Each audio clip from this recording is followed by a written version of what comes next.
నేస్తాలైన శ్రీరుద్ర వారి మట్టి గణేశ విగ్రహాలు ఇప్పుడు అన్ని రత్నదీప్ స్టోర్స్ లో లభ్యం. త్వరపడండి. గత 3-4 రోజుల నుంచి విపరీతంగా కురుస్తున్న భారీ వర్షాలతో ఊళ్ళకే మునిగిపోయినటువంటి విషయం తెలిసిందే. లోతట్టు ప్రాంతాలన్నీ జలమయమై రవాణా వ్యవస్థ అస్తవ్యస్తమైంది. దీంతో ప్రజలంతా అనేక ఇబ్బందులు పడుతున్నారు. అయితే ఈ వర్షాల నుంచి ప్రజలు తేరుకోకముందే మరో ముప్పు పొంచి ఉందని వాతావరణ శాఖ అధికారులు హెచ్చరికలు జారీ చేశారు. మరో 2 రోజుల్లో భారీ వర్షాలు కురవనున్నాయని అందరినీ అలర్ట్ చేశారు.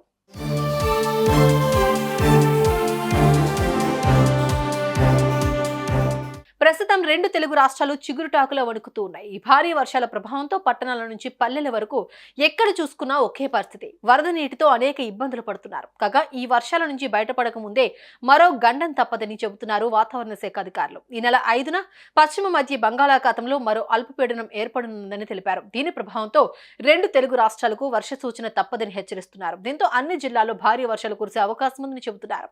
ఇకపోతే దీని ప్రభావం ఒడిశాపై అంతంత మాత్రమే ఉంటుందని అధికారులు చెబుతున్నారు.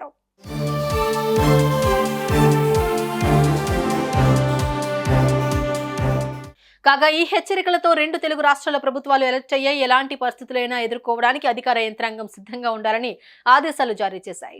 ఇందులో భాగంగానే కలెక్టర్లు ఇప్పటికే అధికారులతో సమావేశాలు ఏర్పాటు చేసుకుంటున్నట్లుగా తెలుస్తోంది. అయితే గత 4 రోజుల నుంచి ఎడతెరిపి లేకుండా కురుస్తున్న ఈ భారీ వర్షాల నుంచి కాస్త ఉపశమనం లభించిందో లేదో మరో ముప్పు పొంచి ఉందని తెలియడంతో తెలుగు రాష్ట్రాల ప్రజలు తలలు పట్టుకుంటున్నారు.